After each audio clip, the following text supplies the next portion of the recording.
193 emergency. What's your situation? Please help me. My wife is having a baby. I need an ambulance now. Sorry, sir. We don't have any ambulance in your area. You need to get yourself to the nearest hospital on your own. We are very sorry, sir. Okay, I take her on my bike.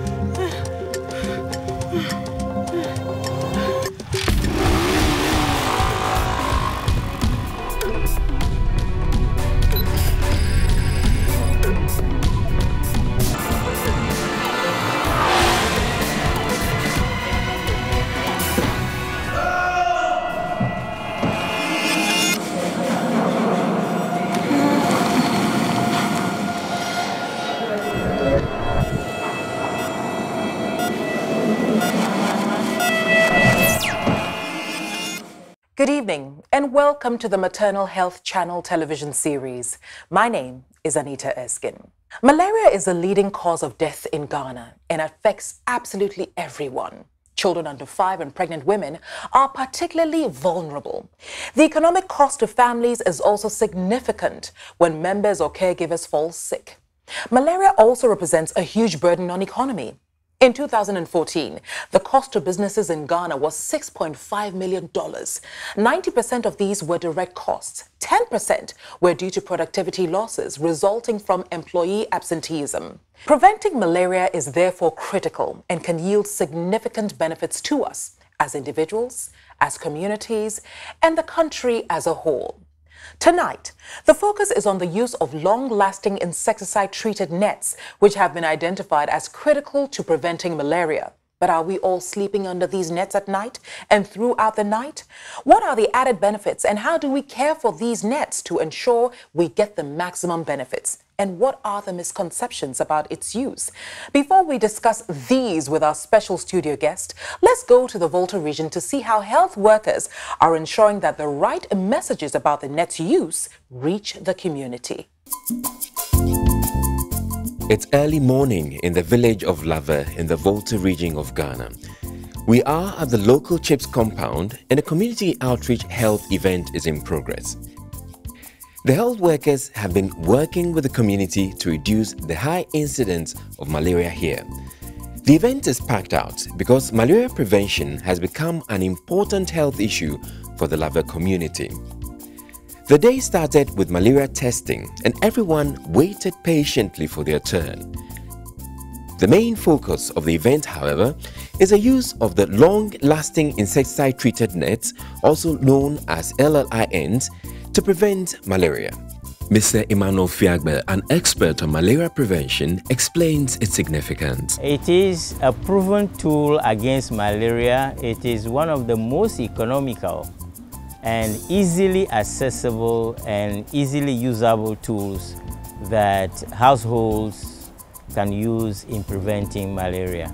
In the past, mosquito nets that have been used were not treated, but advances in science has provided us the opportunity of having what we now call the long-lasting insecticide-treated mosquito nets.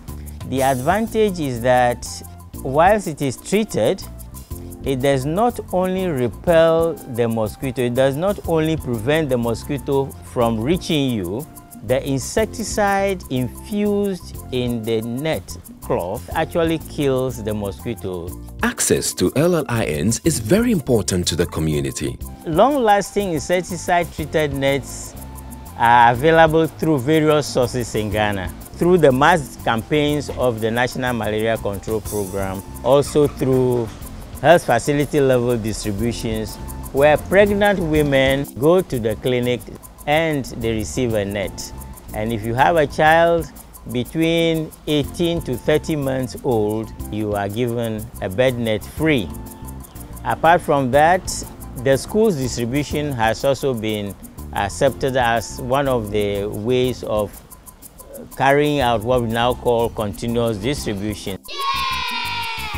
I sleep under treated mosquito nets every night so that mosquito won't bite me for me to get malaria. Henceforth, I'm going to sleep under the insecticide treated nets. LLINs are also distributed through commercial outlets. When you go to some of the shops in Accra, you go to some of the chemical shops, you could get a net to buy.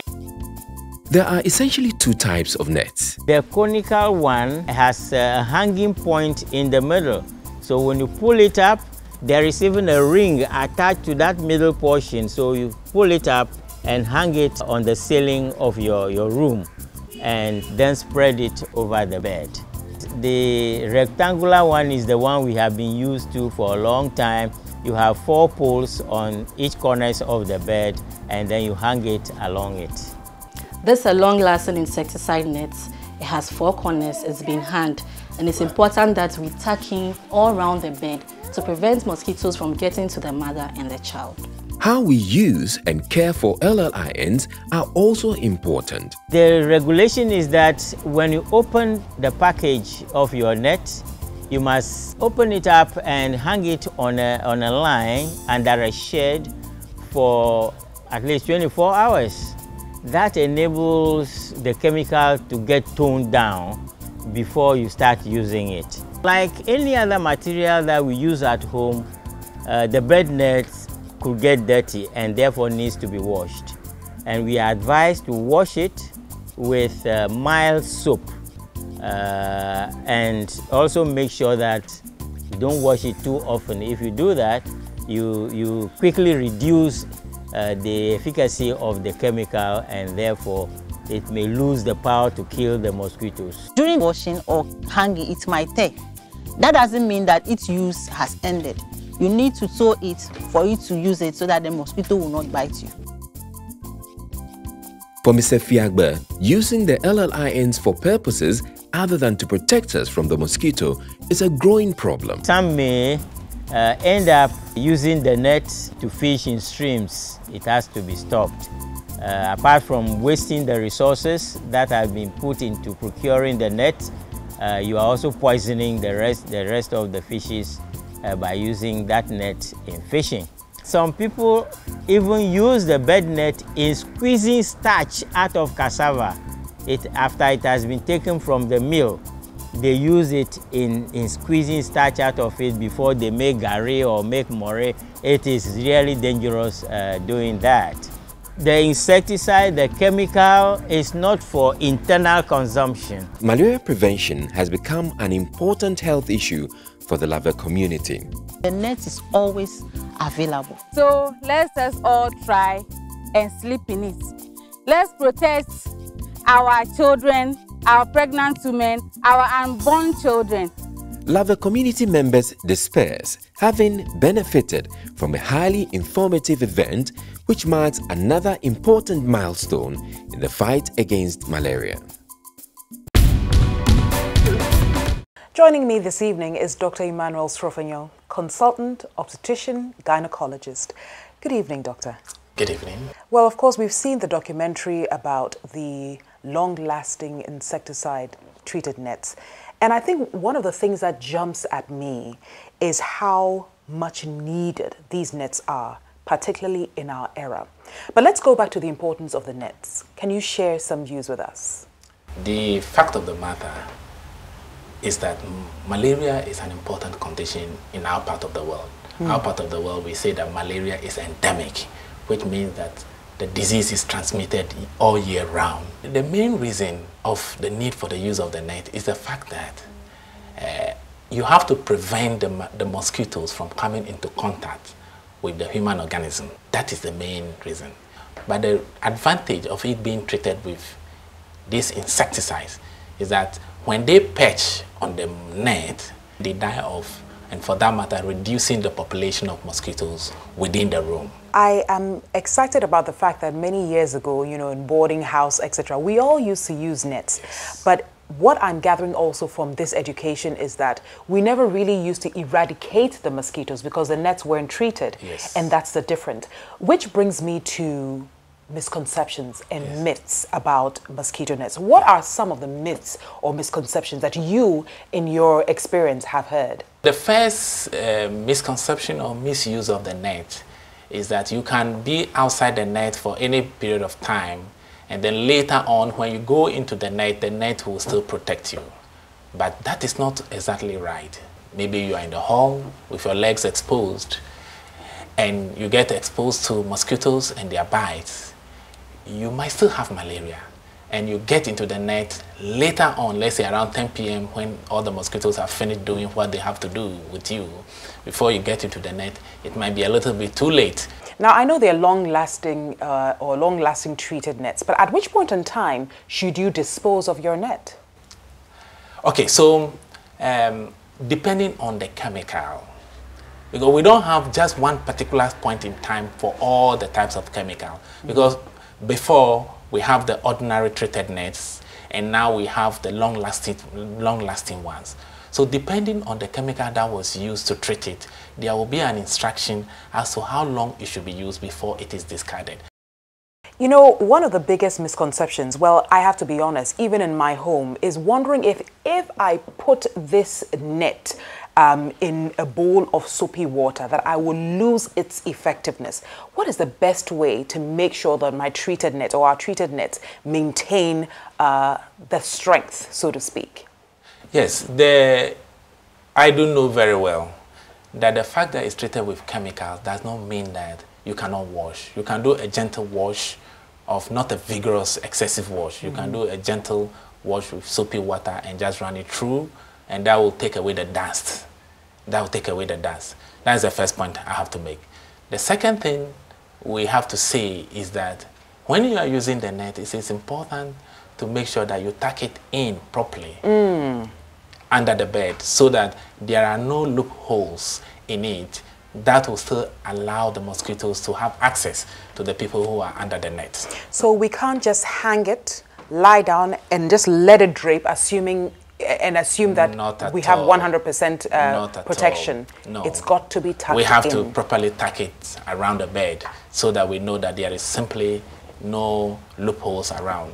It is important for us to understand that these are just nets with holes in them, big enough for air to pass through, so you still have adequate exposure to air. You will not suffocate. And yet it is small enough to prevent the mosquitoes from physically having access to you in the net. So that is very important. So we shouldn't fear that if we tuck it in completely, we will be suffocating. We will not suffocate. I think that the other issue is that when there is a tear, then make sure that if there is a significant tear in it, make sure that that tear is immediately repaired. You can use a needle and thread. You can do it at home. You can do it at home. You can use a small piece of plaster to seal up that place. The important thing is not to leave any hole in it.